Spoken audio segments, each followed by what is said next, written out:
আজ পর্যন্ত আমাদের জীবনে এই পর্যন্ত দেখি নাই কোনো মাদ্রাসার ছাত্রদের মধ্যে, মাদ্রাসার মধ্যে, শিক্ষার মধ্যে আপনার এই মাদকের কোনো কিছু দেখি নাই।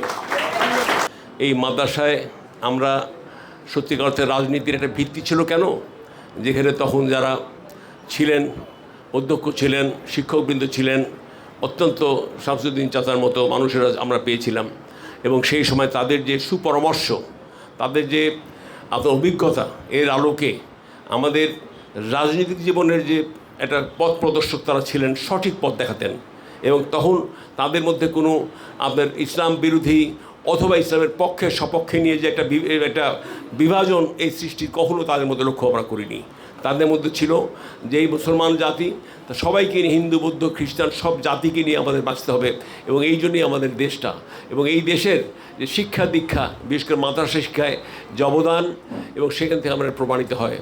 আমি গতকাল রাতে আমার ছেলে আসিফের সাথে আমরা একটু আলোচনা করছিলাম, যে মাদক নিয়ে আলোচনা করছিলাম, যে মাদক কীভাবে আমরা রোধ করতে চাই, কীভাবে পারি।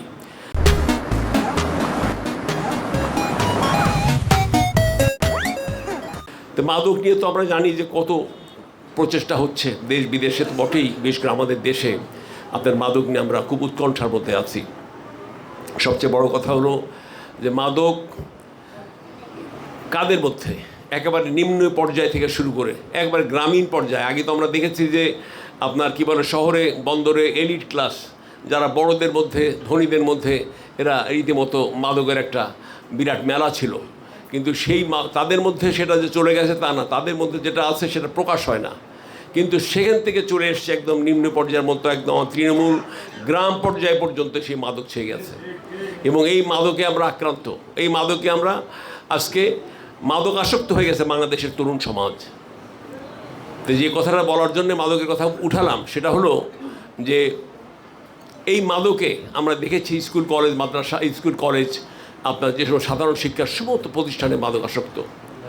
আজ পর্যন্ত আমাদের জীবনে এই পর্যন্ত দেখি নাই কোনো মাদ্রাসার ছাত্রদের মধ্যে, মাদ্রাসার মধ্যে, শিক্ষার মধ্যে আপনার এই মাদকের কোনো কিছু দেখি নাই। এবং এইটা যে বললাম যে আমরা আলোচনা করছিলাম, সেই আলোচনার প্রেক্ষাপটটা ছিল এই,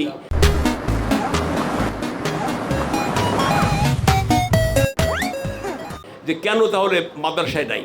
শুধু মাদ্রাসায় কেন, মাদ্রাসার নিম্ন স্তর থেকে উচ্চ করে একেবারে উচ্চ স্তর পর্যন্ত কোথাও কিন্তু মাদকের কোনো রকম আজ পর্যন্ত পেপার পত্রিকা, মিডিয়া, সোশ্যাল মিডিয়া কোথাও দেখি নাই। কারণ কি? কারণ হলো ওই যে একটা কথা, দুনিয়া ক্ষণস্থায়ী, তাই একে পদ বানাও, হ্যাঁ, গন্তব্য নয়। দুনিয়া ক্ষণস্থায়ী, এই বিশ্বাসটা তোমাদের মধ্যে, বিশেষ করে মাদ্রাসা ছাত্রদের মধ্যে, শিক্ষকদের মধ্যে অত্যন্তভাবে, এটা আল্লাহর যে একটা বাণী, আল্লাহর যে কথা, কোরআনের যে কথা, সেই কথাগুলো হৃদয়ে গ্রথিত হয়েছে। কিন্তু সাধারণ শিক্ষা হয়তোবা আমাদের ছাত্রদের মধ্যে সেটা সেইভাবে গ্রহণযোগ্য আমরা করাতে পারিনি। এটা ছাত্রছাত্রীদের দোষ নয়, শিক্ষা ব্যবস্থার দোষ।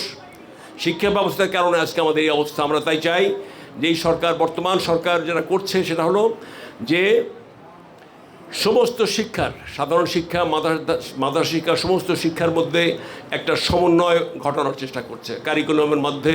এবং ইসলামী শিক্ষাও এটাকে সাধারণ শিক্ষা ম্যান্ডেটরি করা হচ্ছে।